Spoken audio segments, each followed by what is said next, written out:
कड़ी सुरक्षा के बीच एमसीडी उपचुनाव की मतगणना शुरू हो गई है। ऐसे ही एक काउंटिंग सेंटर पर हम मौजूद हैं, जहां पर आप देख सकते हैं कि जो दिल्ली पुलिस के जवान हैं, जो अर्धसैनिक बलों के जवान हैं, वो काउंटिंग सेंटर के बाहर पूरी मुस्तैदी से डटे हुए हैं। ये जो काउंटिंग सेंटर है वो दिल्ली के मंडावली स्थित सर्वोदय कन्या विद्यालय में बनाया गया है और ऐसे 10 काउंटिंग सेंटर दिल्ली के अंदर बनाए गए हैं, जहां पर इन 12 सीटों की मतगणना की जा रही है।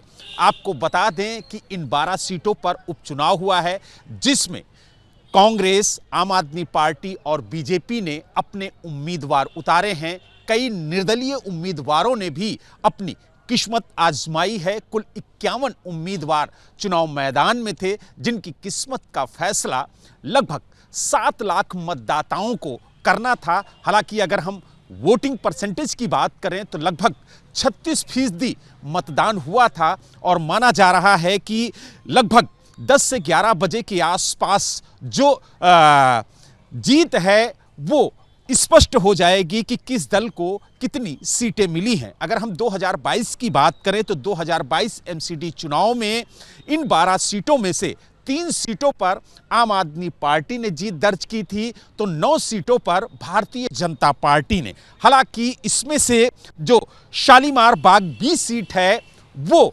मुख्यमंत्री रेखा गुप्ता की है। वहां से रेखा गुप्ता पार्षद 2022 में बनी थी, लेकिन जब विधानसभा चुनाव हुआ तो वो विधायक का चुनाव लड़ी और जीतने के बाद मुख्यमंत्री बनी। तो वो सीट भी खाली हुई है, जिस पर इस बार उपचुनाव हुआ है। और देखने वाली बात ये होगी कि भारतीय जनता पार्टी एक बार फिर यहां से जीत दर्ज करती है या फिर कांटे की टक्कर देखने को मिलती है। ऐसे ही कई सीटें हैं जहां पर आम आदमी पार्टी और भारतीय जनता पार्टी के बीच में कांटे की टक्कर देखने को मिल रही है। अगर हम इन 12 सीटों की बात करें तो चाहे वो शालीमार बाग बी हो या फिर द्वारिका बी हो या ग्रेटर कैलाश हो या खिंचाऊ कला हो, इन तमाम सीटों पर कांटे की टक्कर देखने को मिल रही है।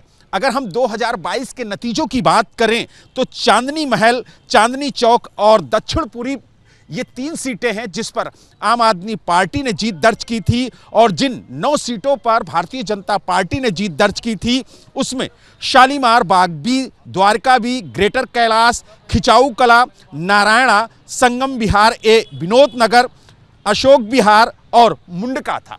यानी इन 12 सीटों पर आम आदमी पार्टी और बीजेपी ने जीत दर्ज की थी, लेकिन कांग्रेस को एक सीट इन 12 सीटों में नहीं मिली थी।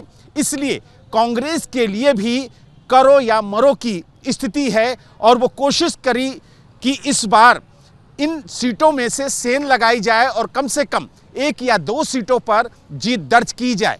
लेकिन अब देखने वाली बात यह होगी कि क्या भारतीय जनता पार्टी अपना 2022 का इतिहास दोहरा पाती है या उसकी सीटों में बढ़ोतरी या कमी देखने को मिलती है। हालांकि आम आदमी पार्टी भी लगातार कोशिश करती हुई नजर आई है कि जो 3 सीटें थीं उनकी संख्या बढ़ाई जाए और कम से कम 5 से 7 सीटों पर शानदार जीत दर्ज की जाए। लेकिन अब देखने वाली बात यह होगी कि दिल्ली की जनता ने इन 12 सीटों पर मतदान कर किसे अपनी कसौटी पर खरा उतारा है।